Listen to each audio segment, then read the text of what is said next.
Lebenstein on October 25, 2001.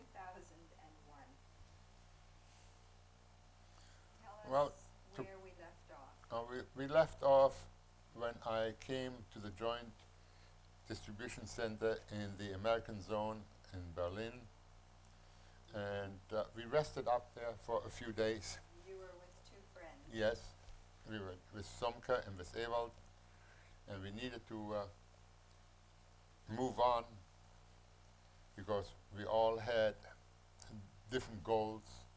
One thing what we did want to do, we wanted to get into the American zone. For one thing, there were rumors that some of the transports were shipped from Riga back to Germany. At that particular time, I still thought my mother would be alive. And I believe that the other men also were in search for some loved ones.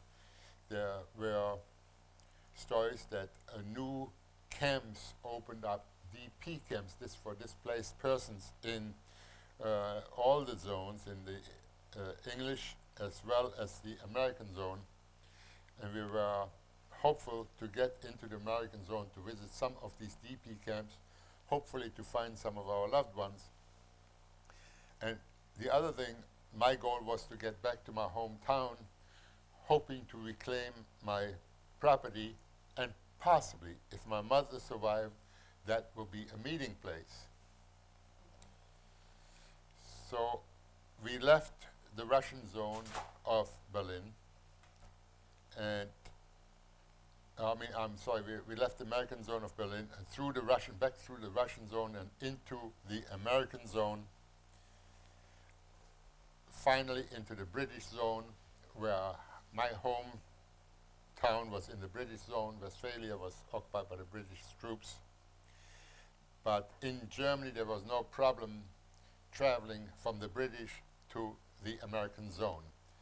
As long as you could get any kind of transportation, you would be able to travel. Yes, there was danger because you could not trust anyone. Everybody was hungry. People were without homes. People had lost a lot of family and their belongings. And it was everybody for themselves. So luckily the three of us showed some strength to stick together for quite some time. And once we reached these borderlines, I went on my own and decided first to go back to my hometown. I wanted to do that first and see what I could do there. And if I wouldn't find my mother there, then I would search in some of the other displaced person camps. How were you dressed at this point? Were you given other regular civilian clothes? Yes, we had some civilian clothes that we got even from the Russians. And if I'm not mistaken, we got some fresh clothing from the UNRWA or at the Joint Distribution Center in Berlin. Enough to get by. We didn't need much else, and it would be too difficult to travel in those days with anything to carry. Our personal belongings were very few. We lost everything anyway. If anything was important, was to carry a weapon, or even to hide some hand grenades on us in case we needed to defend ourselves. We still didn't trust anybody. Of course, ammunition and weapons and grenades were very easily to come by. You could always pick them off dead soldiers, especially on our travel from Danzig to Berlin. And anyway, I wound up coming to my hometown. It was a very, very strange feeling. Some of the people recognized me. I got dirty looks from some of them. Others were too ashamed to look at me. Questions arose, where are your parents? And I needed to tell them that my father had passed away and I'm looking for my mother. I was not sure at that time if she was still alive. And I went over to my home, the house, and it was occupied by other people. What I understand is they bought it from the city or from the bank. According to them, that my father had to forfeit on the house because he couldn't make some kind of payment, maybe mortgage or tax or whatever. I don't know what formula was followed in those days. And of course, he couldn't make any payments because all the money was frozen and taken from him. And he was not able to earn any new monies worthwhile. So these strangers are in my house, and within my anger, which was very severe, I would not have hesitated for a moment to pull a gun. That's what we learned. That's what they did to us. We saw it done to our people, to ourselves. And it was a way of life. But I just walked into the house and I ordered the people out. They restrained me. They talked to me.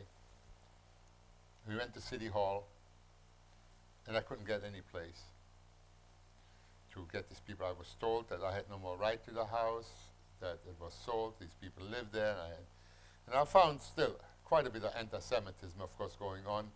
And just the matter of me returning and claiming the house was a huge disturbance in this city. Being as rude as I could possibly be within my anger at City Hall, I remember bursting out, and I remember turning over a piece of furniture and breaking it, and I was restrained again. The city at that time saw to it that I was able to go to a place. It happens to have been the same people from the bed and breakfast place that put us up the night after we left the cemetery. And I got a room there for a couple of days, but I kept protesting that I want my house. And I was told they would look into it, if it could be rebought or what they could possibly do. And eventually the family that lived there, the name just came to me, the name was Abendroth, or Abendroth. Abendroth, I don't know exactly how to spell the name, but it's just the name, the sound of the name, it just came to me. They made arrangements for me to stay with them in the house as long as we could get along until this thing would get settled. In your father's house? And my parents' bedroom was arranged for me as a living room, sleeping room, and I stood in my house. Every time I came into the streets, I encountered new anger. I felt very uncomfortable. I felt threatened because, of course, of my behavior, which was still found outrageous by that Jew who came back. And being in touch with some of my friends that had gone back to a small town in Ulde, the town I mentioned earlier where my Uncle Louis lived and my sister Rose worked. This family, a sister and brother by the name of Hoffman, Margaret Hoffman and Joachim Hoffman, had returned and reclaimed their parents' house and lived in Ulde. I was in touch with them, and I went to Ulde to stay with them, went back to my hometown. I saw I couldn't get any place. It was simply too difficult, and I pursued the search for my mother. The only way I could possibly do that is to go to different DP camps, which I did. I heard about this one particular DP camp in a town called Deggendorf in Bavaria, where several of my surviving friends had checked in, and there was a survivor list available, and I made my way to Deggendorf. In Deggendorf, I tried to gather all the information possible of the whereabouts of my mother. After some research, I was told that there was a dead end. There was no doubt left that my mother never left Riga, that she was marched into the forest near Riga and shot and buried in a mass grave in the forest. Being in this DP camp with my friends, I felt safer than in my hometown. and I decided to give up on trying to reclaim my property, and I never went back. I remained stateless because our citizenship was taken away from us during Hitler. It was re-offered after our liberation. I turned that down. I rather would remain stateless than become German. Remained in the DP camp, where I worked and helped some people returning from all over the world looking for their loved ones. I worked in the kitchen as a cook and provided food for my fellow friends and survivors and for those who passed through the camp. Also got involved with a clothing transport and a food transport that came from the States to supplement our needs, and did the best to be helpful so we could survive and eventually find a new home. This was near the end of 1945.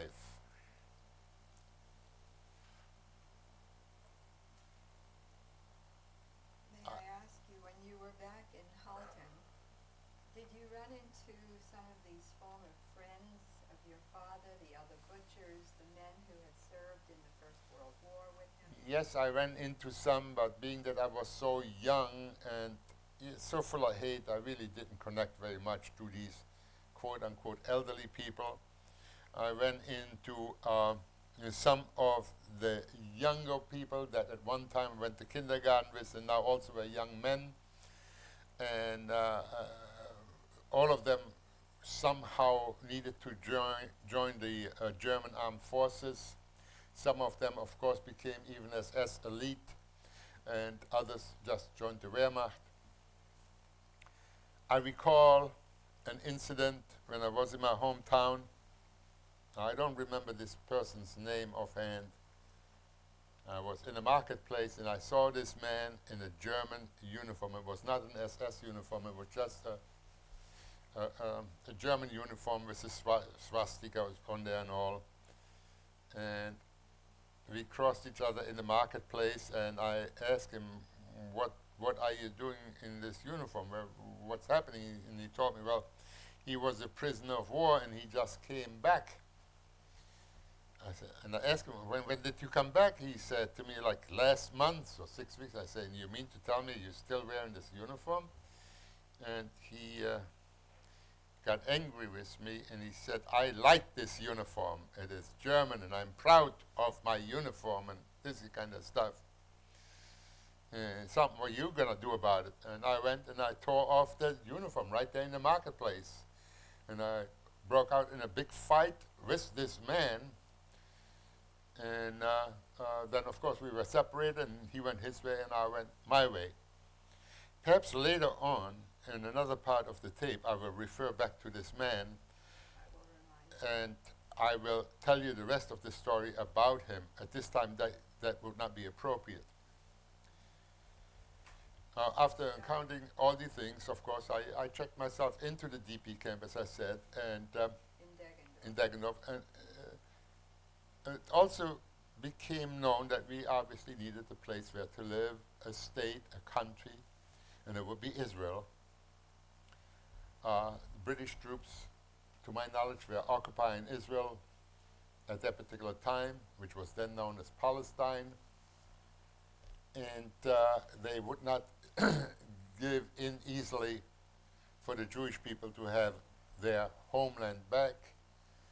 And there were underground fights going on in Israel. We understood this organization, the Haganah, and other warriors were fighting to chase the British troops out of there. More help was needed.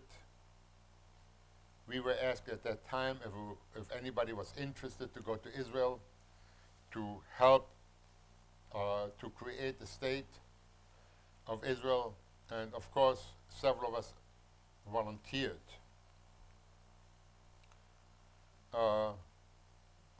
while we were being oriented, during the orientation time, about the training or what we might encounter,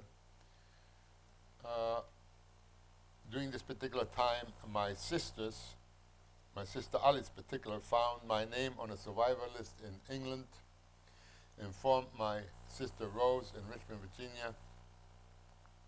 My sister Rose, being the oldest and very European, in a very European way, she took on the role as a parent and got in touch with me and asked me to come to the United States.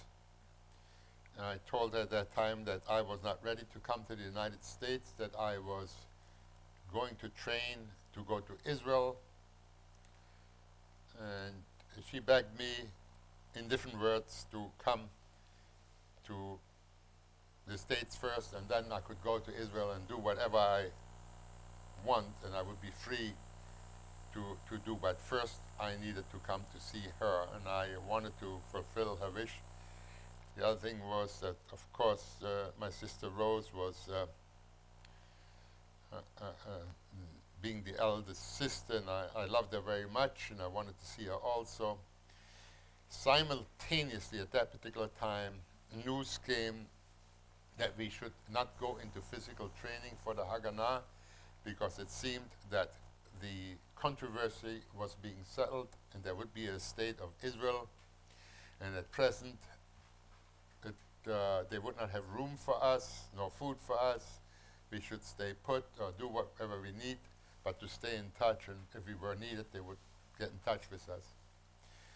Being this was so, I took my sister Rose up and I came to the United States, eventually in January of 1947.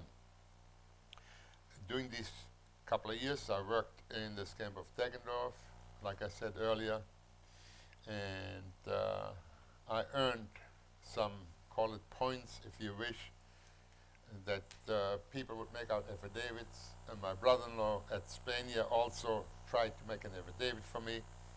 It took, however, a very long time. Otherwise, I could have possibly been in the States a lot earlier.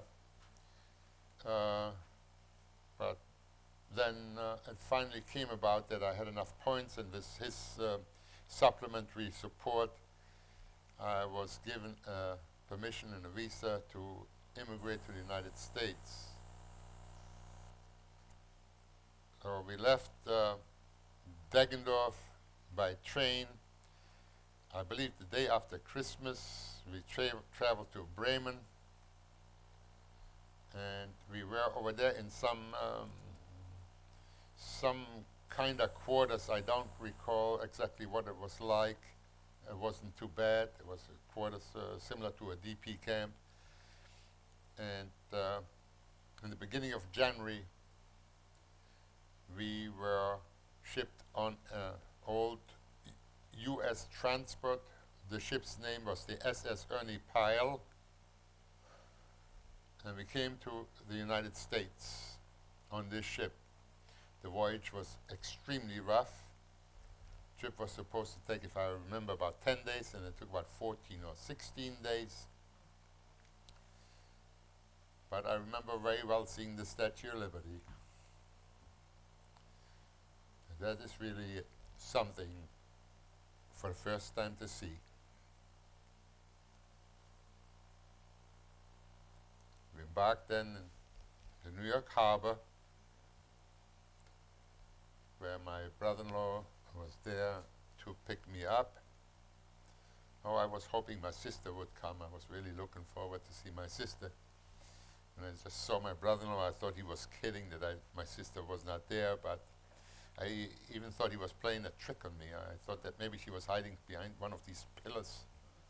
You were disappointed. Yes, that was my first disappointment in the United States. But anyway, after checking out and getting all my clearance from the transport and leaving the dock, the ship docks, my brother-in-law took me down to Broad Street. Again, a sight, I could only say, a sight for sore eyes. There is no way any American in this day and age could possibly imagine what it was like for the first time to see a street lit up like daylight, with so many people walking freely. I watched in amazement. I remember the Bond clothing store, and on top was a huge sign of Camel cigarettes and a guy blowing smoke, and it came out in curls. I was absolutely fascinated by such a happening. The next thing I saw was the Planters Peanut store. It had a couple of peanut men machines. They were wiggling back and forth, roasting peanuts. And the smell of the peanuts drove me crazy because I love peanuts. So my brother-in-law bought me a bag of peanuts. And we walked on 42nd Street in Times Square. Must have been about 4 or 5 o'clock on that afternoon. I believe it was the 16th of January. And so it was dark already. And I realized that other people were eating peanuts and other things, and I looked in the street with so many people, but the streets were kind of dirty. Everybody was throwing the peanut shells in the street. I know if we would have done anything like that in a concentration camp, we would have gotten shot. But we made fun of it. We made light of it. And I too followed through on throwing peanut shells into the street and eating peanuts. Eventually we moved on to the train station and came to Richmond, Virginia in the early morning hours. I finally got to see my sister, and the very next morning I got to meet my niece Esther. Her birthday is January 10th. So I got there at 16, she was just 2 years old. I recall walking up to the living quarters that were on top of a grocery store, and she was running around in diapers over there and giggling. It gave me a feeling of being free, gave me a feeling of being loved again, to find people that took a direct interest in me, which not that I did not have it from a lot of strangers, but to see my sister again was a time for victory.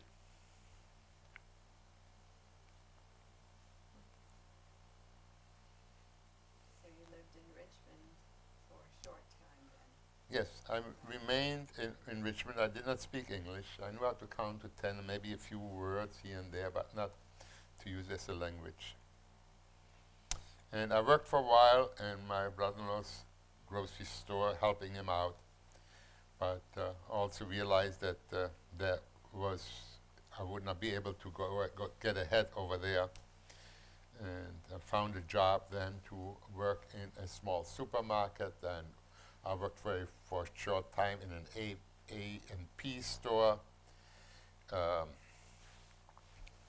claiming I was a butcher, and in reality I never learned the trade. I only was born on top of a slaughterhouse, and whatever I saw I seemed to pick up, and but it didn't make no difference. I had plenty of excuses why I couldn't do this or that, because the meat was cut and fabricated altogether different here in the United States than we did in Europe anyhow. So I just had to do is tell them, show me, and if once I was shown, I would be able to follow through, because I certainly knew how to hold a knife in my hand. You were then 20? No, not yet. Not 19. 19. No. When I came to the Was States, any- I was just 19 in a couple of months. Did anyone say anything about studying? You should go to school? Yes. They thought that I should learn English. And one way, being that, I mean, my mind was still full of preoccupied with bad dreams and anger. And to go to a regular school or pick up studying for me was not possible. I did not have any feeling for it that I would be able to relax enough to study anything. After a while, it was recommended that I should go and take private lessons. And I did for a few sessions with a family by the name of Weiss, a teacher. Oh my goodness. And she had, if I'm not mistaken, 2 daughters. Henrietta Weiss. And she helped me to learn some words of English. I was, however, very much bothered realizing that she was more interested in connecting me with her daughters than to teach me English, and I stopped going there. So I did my best to learn as much English as I could. After several months, late in the year of 1947, I took very ill. Apparently all the poison from the typhus and all the sickness that was in my body came out and settled in my glands and in my tonsils. That was toward the end of 1947. It was the end of 1947 and the beginning of 1948. The tonsils were so bad that for a while I could not even be operated on. I had to wait several weeks. I don't know if penicillin was available in those days, 1948. If it was, I don't know if it was used for a purpose like this. All I know is it took a long time for the poison to leave my system. Now finally checked into a hospital. Dr. Meisel checked me into a hospital. He was of German background and I could communicate with him because he spoke some German and some English. I insisted he should speak English to me, and if I wouldn't understand I would say, translate it please. And that's what I did with many people. That's the way I thought I could learn English best and fastest. And Dr. Meisel took care of me, and eventually I was operated on my tonsils, but it left me again very weak. And in a follow-up visit, at the end of the winter of 1948, Dr. Meisel said to me that I need a vacation. How well I remember, I can see him sit across from me and say, Alex, you know, you need a vacation. And I told him, okay, doctor, give it to me. He said, I cannot give you a vacation. You have to go and get it yourself. I said, what do you mean? Isn't that a pill? I thought medication and vacation was the same. The word vacation was never in my vocabulary. I never heard it. It never registered. And we had a very good laugh about it. So I said, well, I cannot afford to vacation. I only have $80 or $85 saved up. He says, that's enough. In these days, it was believed that with these kind of illnesses, it was good to bake out in the sun. He recommended I should go to Florida, to Miami Beach. He knew of an older hotel right near on Ocean Drive. And he said that these people would give me a room reasonable enough that I would have enough money for the train. I should only buy a one-way ticket, which was around $40 or something like that. He says there was enough money to pay for the room, and they would give me plenty of liquids to drink and so on, and it was very reasonable to eat over there in Miami Beach. And every day I should just go and bury myself in the sand and in the sun and lay there and rest. And when I feel strong enough, I should get myself a job, earn enough money, buy a ticket, and come back. Well, I listened to him, with the exception of one thing. I recuperated. I joined with some Jewish organization, on Washington's birthday, and I was in Miami Beach.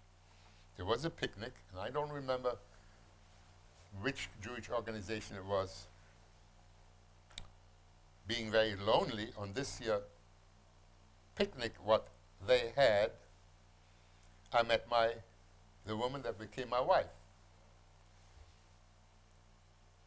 Decided to work, but not to buy a ticket back to Richmond. I really didn't want to go back to Richmond. Did not really care to be back in Richmond. I missed my friends, and I thought that a few of them were in Florida, that we could settle in Florida. And I married my wife after knowing her a mere 4.5 months. We went to New York to get married, settled in Florida, and my firstborn, David, was born in Miami Beach. He's a native of Miami Beach in the old Mount Sinai Hospital. And we settled there for a few years. And that was the beginning of your life in America. That was the beginning of my life in America. That was the beginning of a new life with hope to rebuild a family with my name. And God blessed me with a son that would carry my name. And fortunately, later on, approximately 5 years later, we had another boy. His name is Daniel. So I'm really blessed with 2 boys, and I'm very proud of them. Presently, they both live in the New York area. And and I have 2 grandchildren, a granddaughter that's already married for over a year. She's 26 years old. And my grandson is 19, going on 20. He's going to college in Ithaca, New York. So we're making progress to a new life. It just took so long. Have you ever been back to Europe, to these places? Yes, I've gone back once. How did that come about? How could you go back? How was it possible? This is really quite a long story. I don't. Tell another time? I think it would be better to leave for another time. It would be too strenuous for me. I think I gave a good-sized testimony for now. And to go there wouldn't be right for me or for anybody else right now. Let's leave that for another time. Okay. Would you just tell us how you earned a living in America? What did you do quickly, just very quickly, and then we'll be through. Well, no, that part is fine to elaborate on. I just want to leave the other part for another time. Yeah. And while I was in Richmond, of course, I picked up the little work with meat because it came very natural to me. And during the few years when I was very, very young, my father still was doing business. It was, of course, not allowed for young children to be in a slaughterhouse and witness slaughter. It was against the law. But I peeked. And I learned quite a bit, and I picked it up very naturally. Even in sausage making. I remember when I was a little boy and I would come down from my bedroom to go to school. There was this little window. The window pointed right to the slaughtering floor. And for some reason, my father would know my light footsteps, maybe the squeaks of the stairs, that it was me coming down. He was already up from 3 or 4 in the morning making sausage. When he heard me early in the morning before I would just go to school, he would call me and say, "Alex, come over here." And I tried to escape because I knew what he wanted. He wanted me to come with him in the sausage kitchen. Why? He wanted me to taste the liverwurst that he had just about ready, because it's my keen young taste. If I would say, that's good, then he said, finished. So he lied on me when I was like 6 years old, 7 years old, 8 years old. Well, he still was making me in there. So of course you learn quite a bit when you're exposed to it, to this here. And as far as making a living here in the United States, for a little bit I picked up in Virginia. After a mere few weeks in Miami, I got myself a job. I worked for a place called the Crossroads Restaurant, which was primarily a steakhouse. Well, it was all American, but a lot of steaks and chicken.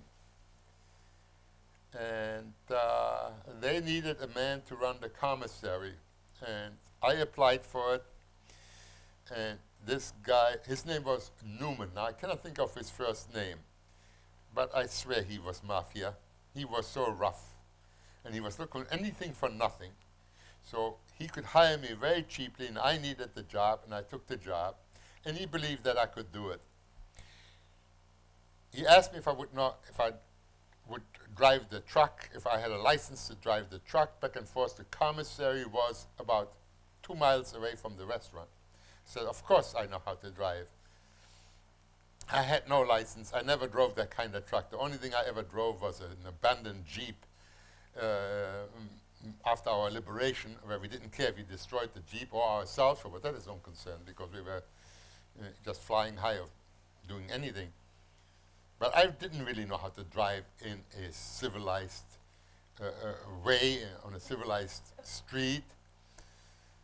And nor did I have a license, but I needed to work. So I told him, yes, I know how.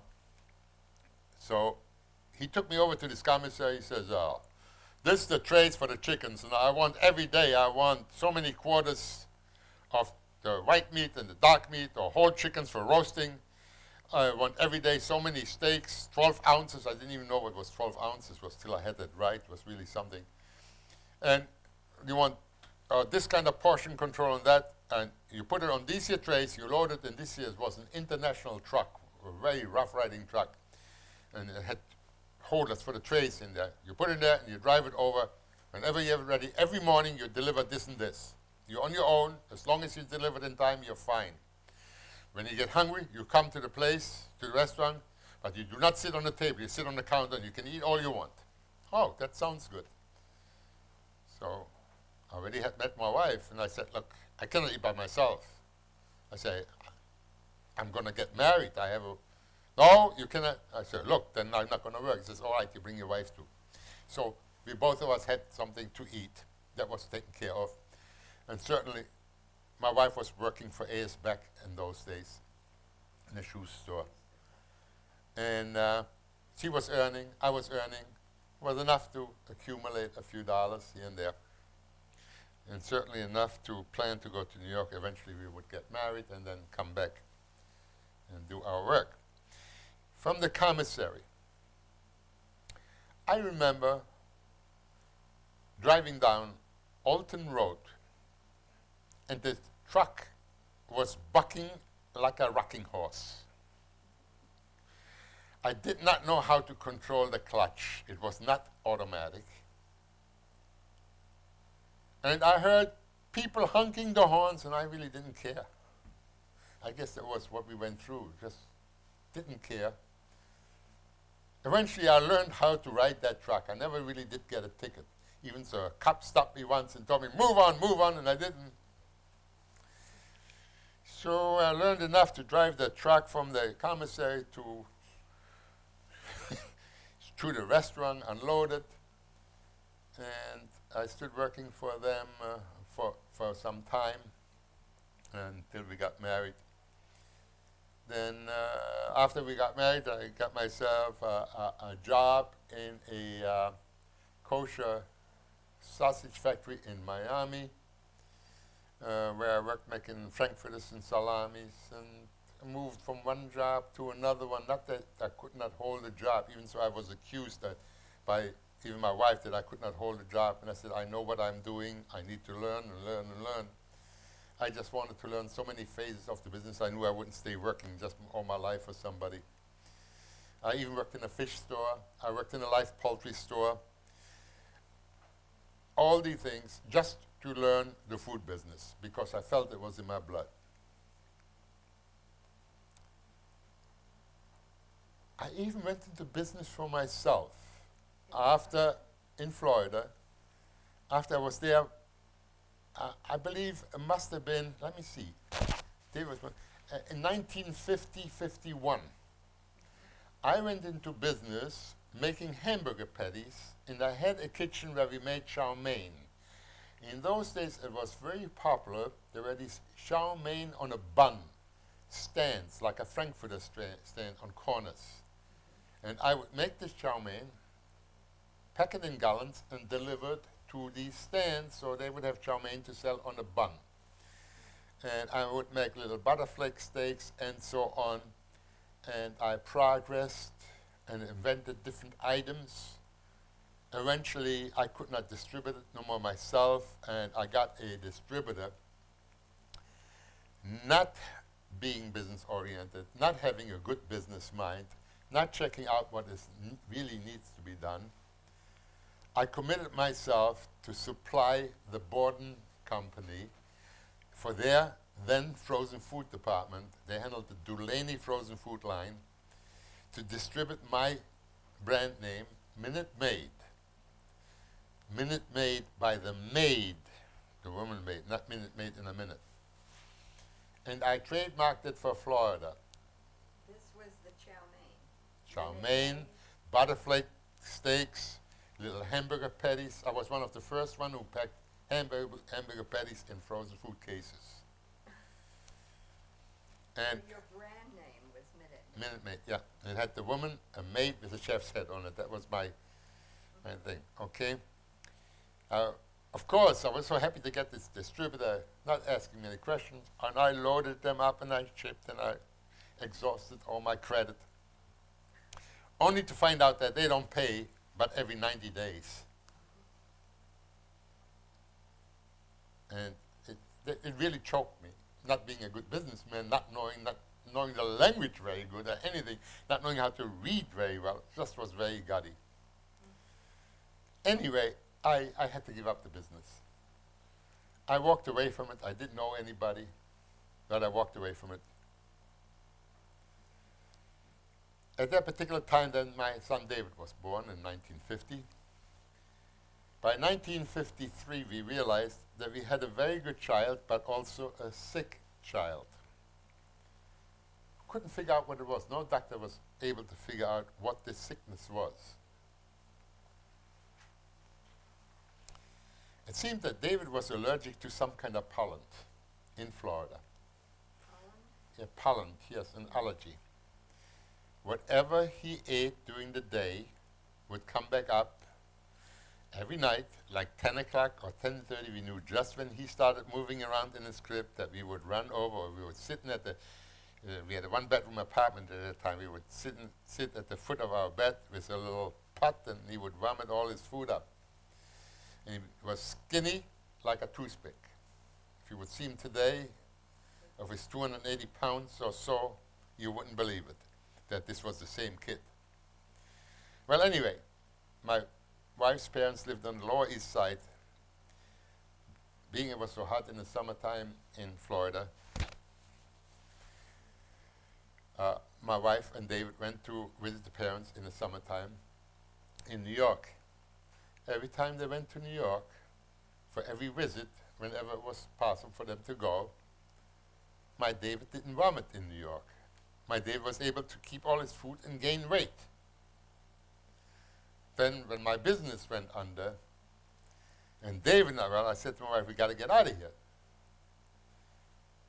And we decided to move to New York.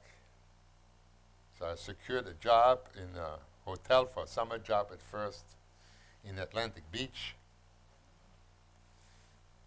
which is on the southern shore of the Rockaways or near there. And I worked in a hotel for a summer, and then after that I was fortunate enough to befriend myself with someone that put me into the Kosher Butchers Union, and I worked as a kosher butcher. By that time I had enough knowledge to do good counter work, and I also spoke English well enough, and Yiddish, which helped also in the kosher line. So that was then your career. Right? Yes. And you did very well. Yeah. And my younger one was born in 1955 In New York. in New York. And at that time, again, summertime.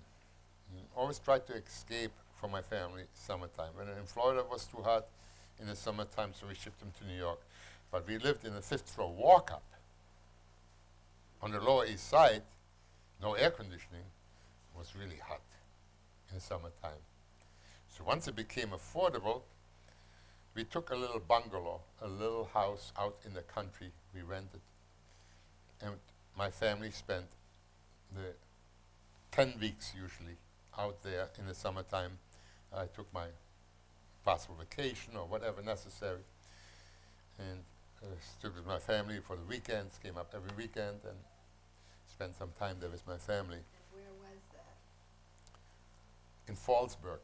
Fallsburg. Yeah, that's near Monticello, okay? And anyway, eventually, while we were taking these summer vacations, so to speak, this bungalow, I befriended myself with two men, brothers. Their names were Pearl. And they had a small supermarket. They also, like, faked themselves into the grocery business, not at one time not knowing, but became excellent grocers, but didn't know anything about meat or produce. And they heard about my work, and they came to visit me when I was working in the store, in this kosher store, and they realized that what kind of work I was doing, and they approached me and asked me if I would be interested to come and be a partner with them in their business because they needed a butcher. I told them I have no money to become a partner. But somehow they talked me into borrowing some money, which I did. In fact, I borrowed some money from my father-in-law, which was a very hard thing. I wish I would not have. I returned it much earlier, but these were very insecure people, but nevertheless, it worked out okay. And went into business with them, not into the supermarket itself, but I became only a partner in the meat division in this year's supermarket. They had previously, they had a service meat counter there that was leased out to someone else. And the organization where they belonged to was called Key Food. Suddenly passed a mandate among themselves that it was no longer allowed to lease out any department in the Key Food stores. They would have to drop out of being Key Food members or take over each department themselves. Key Food was like a co-op? It's a co-op buying power, right? Like here, Richmond Food. And so that was their motive, because this guy could not stay there. So I came over and I said, well, I cannot run this kind of department. The rats were running around. It was dirty. It was in a very underprivileged neighborhood, to say the least. And I talked them into allowing me to put a real modern self-service meat department in there. I was told again, listen, you're not a businessman. You don't know what you're doing. You don't put a self-service here. They steal you blind. Well, sooner or later, I say, some of the supermarkets in the white neighborhoods are doing it. It's got to work here too. They yielded, and I laid out a beautiful meat department with a 36-foot meat case and all, self-service. And we financed it to be paid out in 3 years. 8 months passed,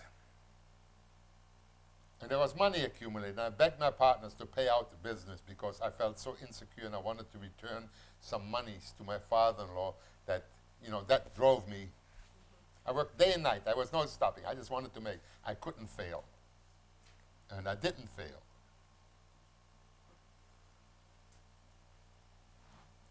So we worked together in this supermarket. Eventually I paid out my father-in-law. Came home with my first real extra money besides my weekly earning pay. Progressed. We opened another store together as a total partnership. Took a store that was totally bankrupt. They had the confidence that was the way I ran that store in this neighborhood. This other store was in a better neighborhood that I certainly couldn't do that, and I did.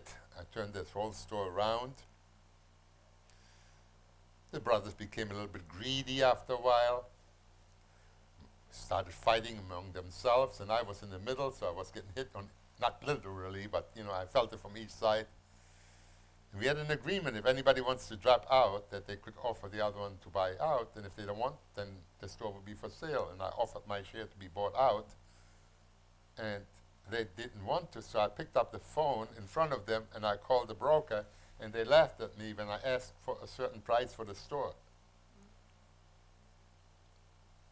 Needless to say, 2 weeks later, the store was sold for the price I asked for. I got my money, they got their money, we walked our way, and I went then into the kosher food business because I wanted to spend more time with my family, with my children. The kosher industry in those days was not open on Sunday. There was a Sunday law, a blue law. On Friday we closed early, and I was hoping to spend more time with my family. And so after that you were solo. Yeah. No, not immediately. Went in the kosher food business with someone else that owned also one of these old stores, and he knew that I had the knowledge by that time to convert the store into a modern store, which I did. This man could never adjust to running the business in a modern way. He could not help himself. If he couldn't put the finger on the scale, it was no good. So the outcome was that I bought him out, and then I was solo.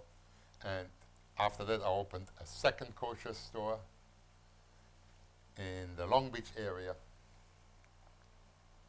and earned my living in such a way. Till you retired. Till I retired.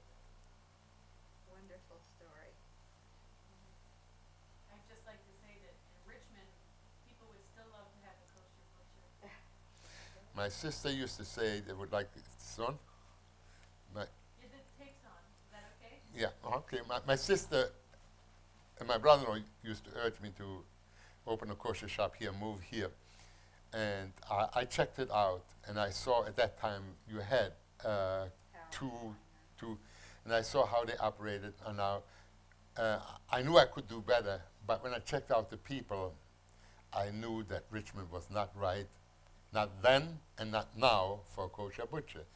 The city, unfortunately, is too divided. And since those days, the word kosher has come a long way. The ultra-Orthodox people won't buy from a regular kosher supervision. They want a glad kosher supervision. And even under the glad kosher supervision, the Satmar, of course, will only buy from a Satmar rabbi, and the Lubavitch usually buy from a Lubavitch supervised shochet. Well, to You had to ask the questions you wanted to ask and maybe to find out about school experience, whatever. well, I don't want to touch the time you went back to Europe, because that is another very interesting and deep, and it's too much. Yeah. But just to touch on a few things that we might have left out that I still am curious about. All right.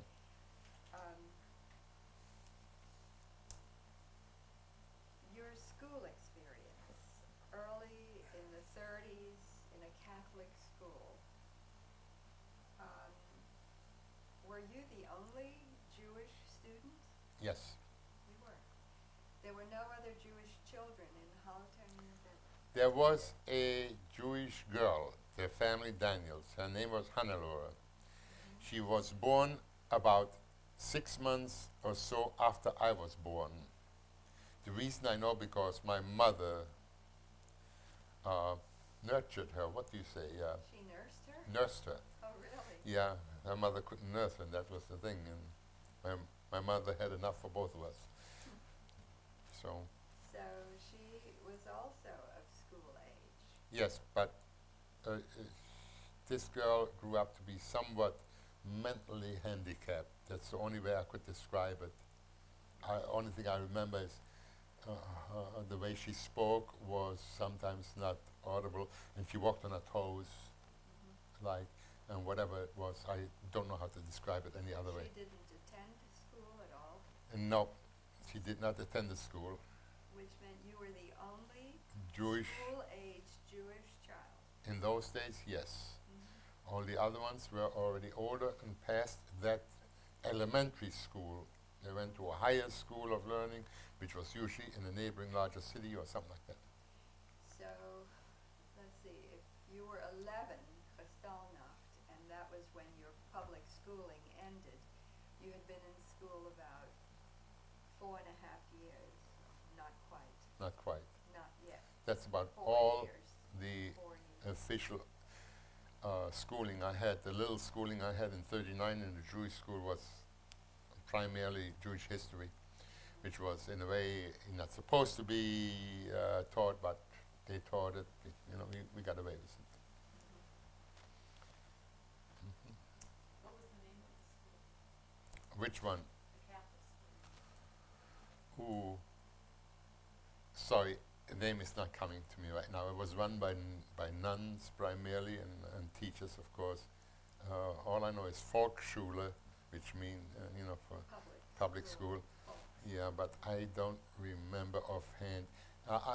In the archives, I have the name, but you asked me at a time where I cannot recall. Do you remember any incidences by your classmates, either positive or negative, before you left school? I mean, when did they realize you were a Jew? How did that make a difference to them?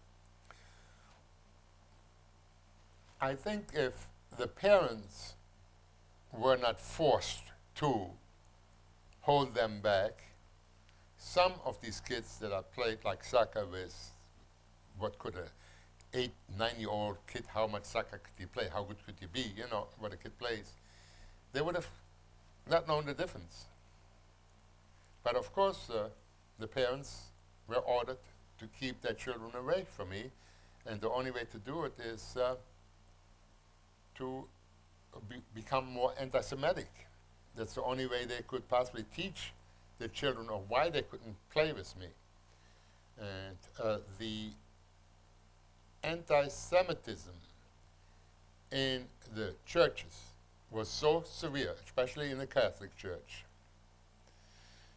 There were pictures displayed in libraries of the church or thereabout, which features Jews with horns, as devils, with forks, Jews sacrificing a human being,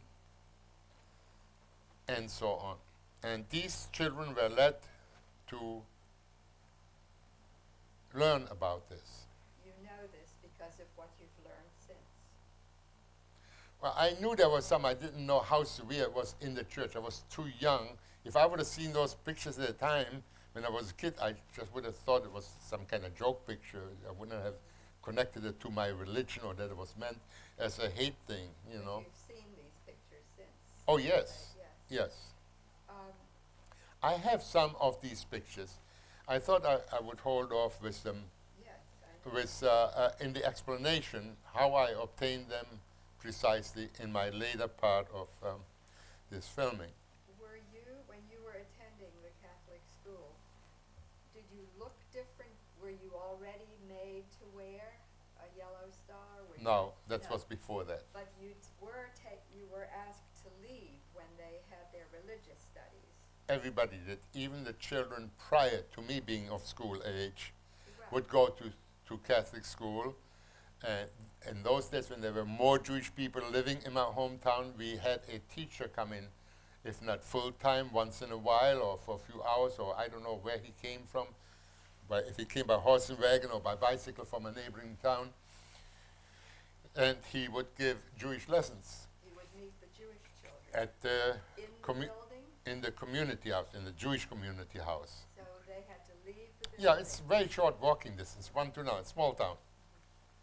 And in your day, when you were the only Jewish student, you went home. I was home, and if my parents would have been able to give me lessons at home, then they should have. But they were so preoccupied, I don't recall other than what I picked up naturally on Friday night and on Shabbat of Havdalah and so on. Until Kristallnacht, there was still a synagogue Yes, operating in Haltern. yes, there was still if we did not get enough for a minion, we were able to bring in a couple of people from out of town to help us. I think I mentioned that earlier. And your family was observant, Yes, they had to be observant because my father was a shochet, right? and as such, you cannot be a shochet if you're not observant. So they participated in what there was of Jewish life. I would say they did more than just participate. I mean, my father for sure needed to take a lead position in town. For one thing, he was also the guy who blew the shofar on Yom Kippur. And he was, in my eyes, a rather big man, and he wore this huge tallis. Of course, you know, as from a young child looking back, everything looked very, very big. If it was really that big in reality, I don't know. But I found that even with other children, when you grow up, like the apples were bigger, the cherries were bigger, and so on, you know, from a child's eye, and then you don't want to let go of this here. So, I remember my father when he would blow the shofar. He had this huge shofar, one of those natural twisted long shofars. And he would wrap himself in this huge tallis, and the only thing you could see is his hand at the top of the shofar sticking out. When he blew this shofar with his power, and this was a big shofar, the chandelier over him was rattling and clinging together. I don't think there was anybody in the synagogue that would look in his direction. It was a very mysterious, frightening feeling. But somehow, because of these things and him being a shochet, and people looked very respectfully to him. And his non-Jewish friends were always very respectful to him, and they always did business together in a very gentle way. Was there a rabbi in the synagogue in Haltern? No, we did not have a rabbi. You had a lay leader, Yes. a paid person, or did people take turns? Yeah, this family Daniels that lived in this house, in Gemeinde house, and she was a head blocker. This house, it was right in front of the synagogue. Her husband was like a shamus and a reader. That's why they were given this here particular house to live in. I don't know if they paid anything to the community or if they got paid, or if it was just a house where she could conduct business. I don't know what the arrangement was. That I don't know. They were the ones who had the daughter. You're right. alone. Right. Of these people that you've mentioned, Herman Cohen, this Daniels family, the family Aarons in Recklinghausen, Yes. who had the Tobacco. right, and you studied there in their house, or what was No, I didn't study there. I just was bar mitzvah over there. bar mitzvah in there? Yeah, in a very QT in their basement. They had a Torah stacked away. That's where the Torah was. Yes. This was a rather large house, a very well-to-do family, a wholesale tobacco distributor, whatever, I don't know exactly. How did they spell their name? Aaron, A-A-R-O-N. Did any of these people, as far as you know, survive? I know one of their sons survived. And we even were in Riga together. I believe he might have been even in Stutthof, but that's kind of vague. He was a few years older than myself. and possibly in a different barrack under a different group of workers. You could be in the same camp and never see each other too. And I understand that he survived, and I believe he did go to Israel at first, but then I heard that he settled in England. His name was Rolf, R-O-L-F, I guess, Rolf Abel. Yeah. So he survived, and you survived. Anybody else from this? Yes, from the same school, to my knowledge, a few more of the kids from the Hebrew school that I went to, not from the, when I say from the school days, the Hebrew school from Recklinghausen. The short time that I went there, because this was the same transport that I was sent to Riga with, there was this fella, Max Tapper. Max was exactly a year old. He came from a very orthodox home, a very learned home. The parents took time to teach him Hebrew, and he consequently helped me to learn my Haftorah for my bar mitzvah. And we remained friends. We played together whenever possible. And then there was this fella, Rolf Abramson. He survived, and he lives in Germany. He was also in this Hebrew school. Yeah. He survived. He lives in. I just cannot think of the town. It's a small town near Recklinghausen, near Haltern. He came back and reclaimed his father's factory, and to my knowledge, he's still alive and lives in Germany. So you've named now 3 others beside yourself who were in this Hebrew school in Right. Recklinghausen. I also know of some other survivors from there.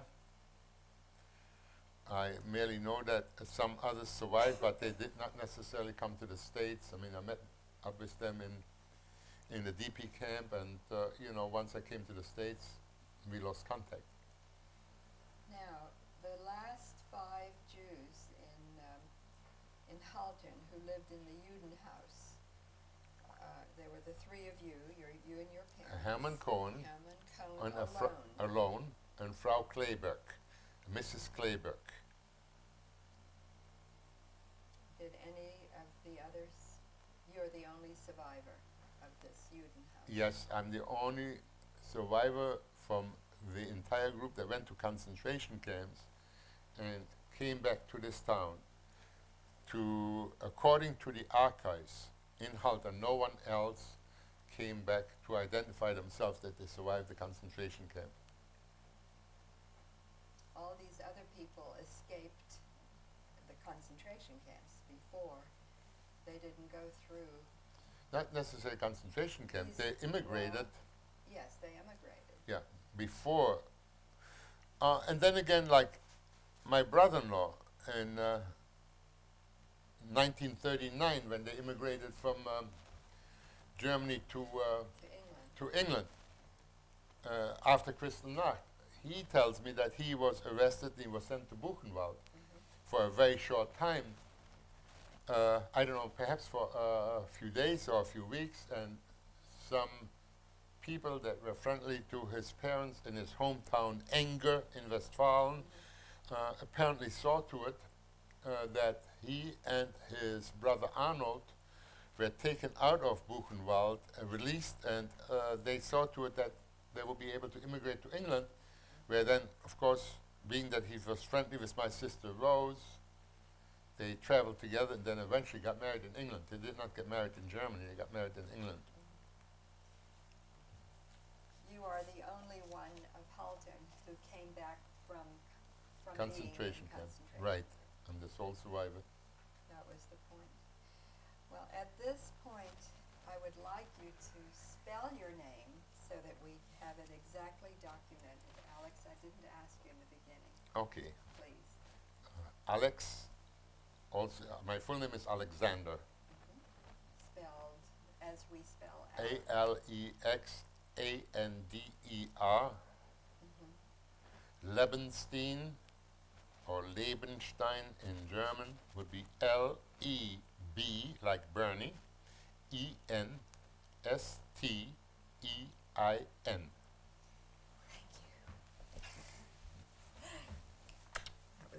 Thanks for guiding me. That was too much. So I will stop now. Yeah, you better be if you want to do. You gotta go where you gotta go.